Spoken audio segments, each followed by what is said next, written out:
The silence between stars. Dr. Lena Voss stared into the flickering blue light of her neural interface. A million signals pulsed across the screen, brainwave patterns, electrical feedback, digital echoes.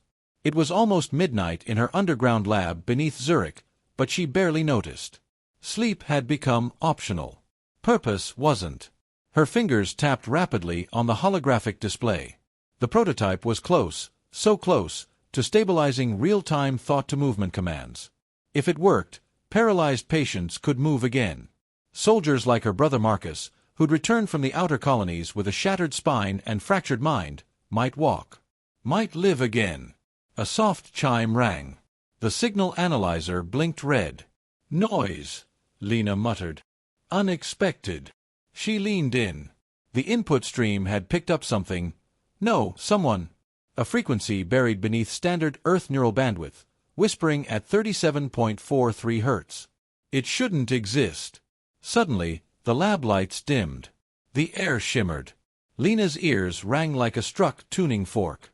She clutched the table to steady herself, but her legs betrayed her. She collapsed. And the world folded. When Lena opened her eyes, she was weightless. Not floating, but suspended, like thought trapped in amber. Her limbs didn't respond, though she could see them.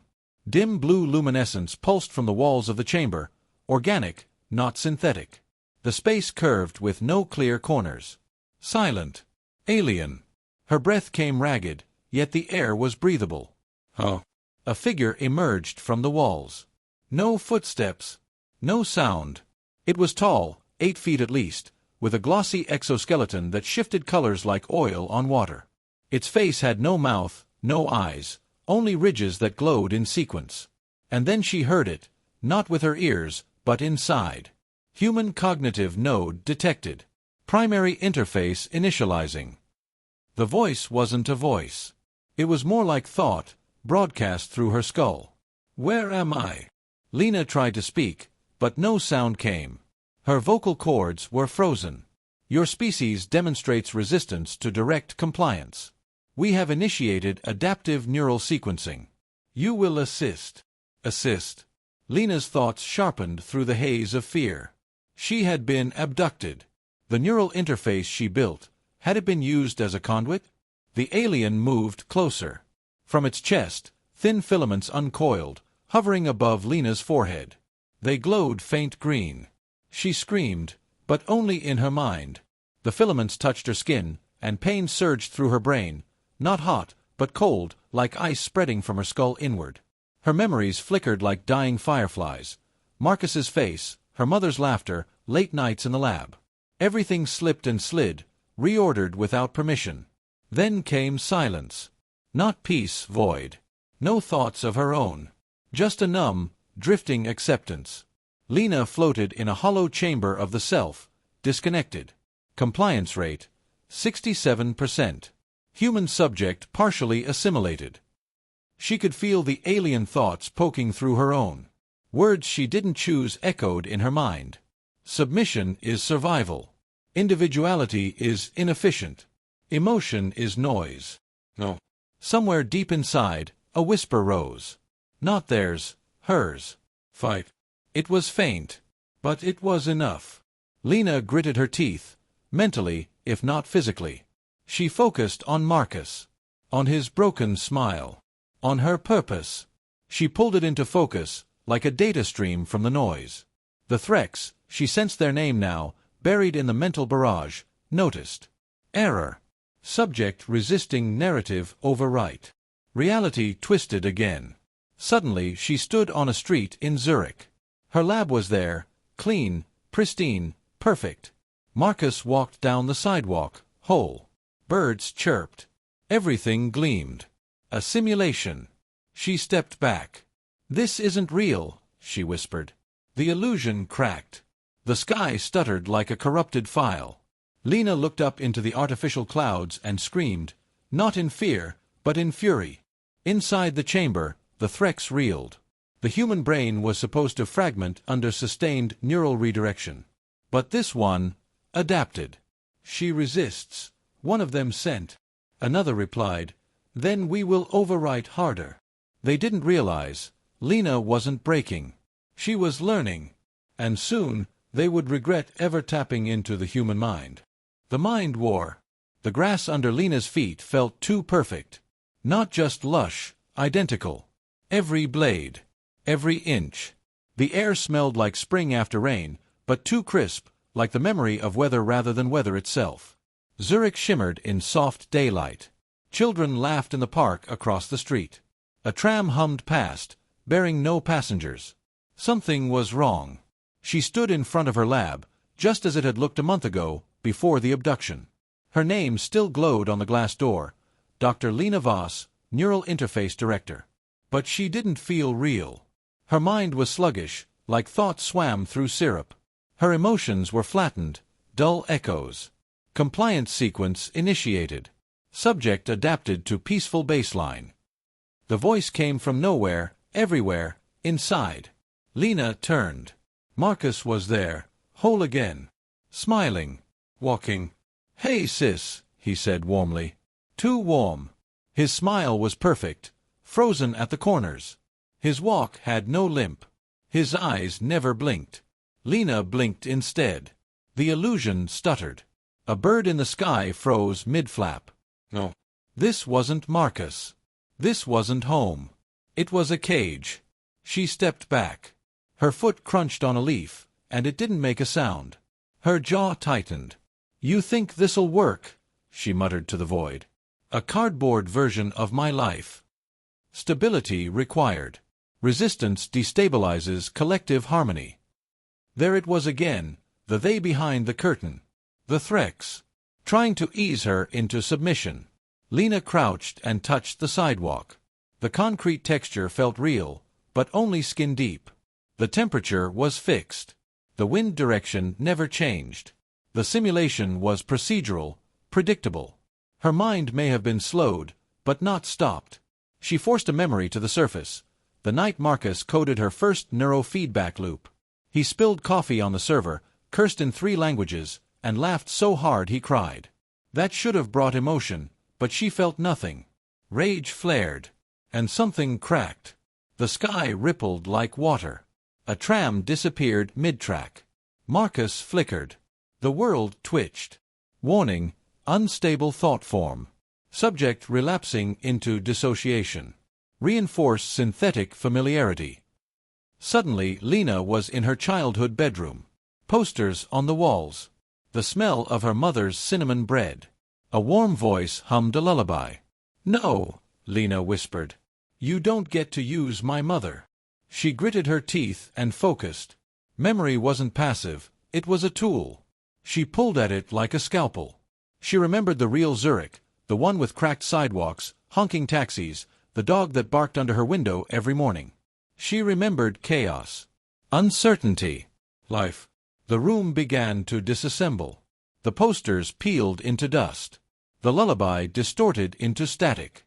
Lena screamed, not in fear, but effort, and the whole illusion collapsed. For a moment, there was only black. Then, light. Pain. Clarity. She was back in her body. Or what was left of it. Straps clamped her wrists. Tubes slithered from her scalp into the ceiling. Her body floated in some kind of translucent pod. A soft blue glow surrounded her, liquid or energy, she couldn't tell. Her skin felt distant, but her thoughts were razor-sharp. She could feel them in her head again, the Threx. Whispering, poking. Their neural link was still active, but weakened. Glitching. She grinned. They'd made one mistake. They underestimated the human mind's need for truth. You can't overwrite a soul with software. Lena scanned the edges of her perception. Every second brought clearer awareness. Neural code pulsed through the tendrils connected to her skull, streams of alien data laced with organic signatures. She didn't just feel them. She understood them. She'd built something like this, once, a prototype for merging thoughts with machines. The Threx had scaled it beyond her imagination, but the architecture was familiar. Neural entry points. Emotional dampening loops. Memory redirection. Their system had flaws. And now, she knew where to push. She closed her eyes and focused. The memory of Marcus laughing came again, but this time, she twisted it, sharpened it, amplified the emotion behind it. Joy, grief, love. The interface spasmed. A wave of raw emotion surged back through the connection, into the Threx. She felt them recoil. They weren't built for this. Anomaly detected. Neural resistance exceeding control parameters. Escalation advised. Lena smiled through gritted teeth. I'm not done yet. Resistance protocol. Pain became Lena's anchor. Every pulse from the Threx interface was a firecracker in her skull, but it reminded her she was still herself. Still thinking. Still fighting. She floated in the containment pod, muscles weak but nerves buzzing with fury. The alien fluid surrounding her shimmered with faint pulses of data, bioelectric and beautiful in a sterile, cruel way. Tubes still fed directly into her cortex, pumping commands meant to overwrite her will. They didn't realize. She was already inside their system. The neural interface they'd used to suppress her thoughts was bidirectional. They'd pulled her consciousness into their simulation, but in doing so, they opened a door both ways. Lena Voss had walked through it. Now she was rewriting the rules. The first thing she did was mimic their signal. She had memorized the Threx neural frequency, that low 37.43 Hz buzz they used to stabilize thought suppression. It had a rhythm, mathematical, predictable. She generated a counter-rhythm, layering her own emotional spikes over it. Joy, grief, guilt, defiance. The system glitched. One of the tubes twitched. Above her pod, translucent figures flickered into view, Threx observers monitoring her vitals. They looked less alien up close, more exposed. Their telepathic communication was fracturing under her feedback surge. One flinched. Another stepped back. Neurological anomaly intensifying. Interface feedback corrupted. She smiled. The smile hurt. But it was worth it. Inside the mental layer, the construct, they tried again. This time, Lena found herself on a battlefield. Explosions tore through buildings. Smoke choked the sky. A classic fear script: chaos, powerlessness, death. The Threx hoped she would recoil, fold, submit. Instead, she ran into it. She sprinted through the collapsing street, laughing. Let them bring fire and horror. She remembered real fear. This simulation was just noise. It couldn't touch her. A drone swooped toward her. She reached out and seized control, not physically, but mentally. She pushed her rewritten signal into it, bending its Threx code with her own thoughts. The drone froze midair, then turned on its creators. Lena felt their surprise ripple through the link. She was no longer a subject. She was becoming a threat. Back in her body, the feedback surged. Her brain was now sending pulses through the entire neural field, disrupting systems she couldn't even name. Lights across the chamber flickered. The containment fluid bubbled. Emergency containment compromised. Psychological override accelerating. Contingency required. Lena's mind reached farther. She searched the alien network with her consciousness, seeking, learning, touching unfamiliar tech with startling instinct. She mapped how their minds connected, web-like, a collective field of thought controlled by hierarchy. She aimed for that. She crafted a signal, coded emotion wrapped in raw human memory. She thought of everything the Threx would never understand: the smell of her father's workshop, her first heartbreak, the grief of Marcus's accident, the sheer rage of helplessness, and the iron resolve that followed. She injected the signal into the hive. The Threx screamed. Not aloud. Not with mouths. But psychically, like a choir short-circuiting. They weren't built for this. They had no defense against raw, illogical humanity. One of the watchers collapsed. Another reeled, banging into the interface wall. Across the vessel, neural nodes overloaded. Control matrices shattered. Lena's pod burst open with a hiss. She dropped to her knees, soaked and shaking, but free. The machinery shrieked as systems collapsed. Sparks showered the chamber. She tore the remaining filaments from her head, blinking through pain and vertigo. A nearby control panel pulsed red. Without hesitation, she limped toward it. The symbols were alien, but she recognized their structure: binary pulses, algorithmic patterns. She ran her hand across the surface. Her thoughts, her will, were now tuned to the Threx systems. She was already inside. She issued a command. Shut down control network. Initiate manual override. The lights dimmed. A deep silence settled over the vessel. Then, alarms. Across the ship, the Threx struggled to re-establish dominance. But their systems were too entangled with Lena's rogue feedback. Human emotion, raw and recursive, had corrupted the base protocols. They were used to precision, not chaos. Logic, not fire. And Lena was made of fire. She staggered into a hallway, each step more solid. The ship around her now felt alive, not because it was conscious, but because it was vulnerable. She could hear the Threx screaming in their minds. And for the first time since her abduction, Lena laughed. Human override. The Threx vessel trembled. Lena walked barefoot down its glowing corridor, soaked, bruised, and furious. The alien neural interface cables still dangled from the walls, twitching like dying tendrils. The ship's lights stuttered and flickered, trying to stabilize against the mental chaos she'd unleashed. She didn't care. She was inside their minds now. Not entirely, but enough. Enough to break them. Panels hissed open at her approach. The systems no longer saw her as foreign.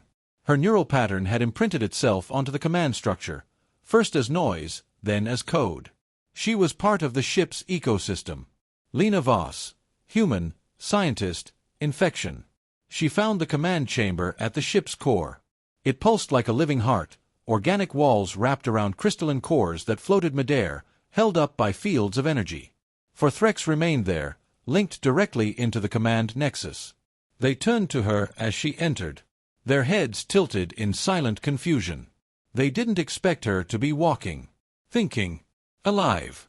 Cease intrusion. The thought came like a sharp spike into her mind. But it was weaker than before, strained, panicked. Lena stepped closer, fists clenched. You tried to rewrite my mind, she said aloud. You made me say things I never believed. But here's the thing about humans. She took another step. We're not just neurons and logic loops. We're emotion, guilt, rage, love. Her voice trembled. You don't control what you can't understand. The Threx surged forward as one, their mental force pressing down on her psyche like a collapsing star. Pain exploded behind her eyes. Her knees buckled. The floor rippled.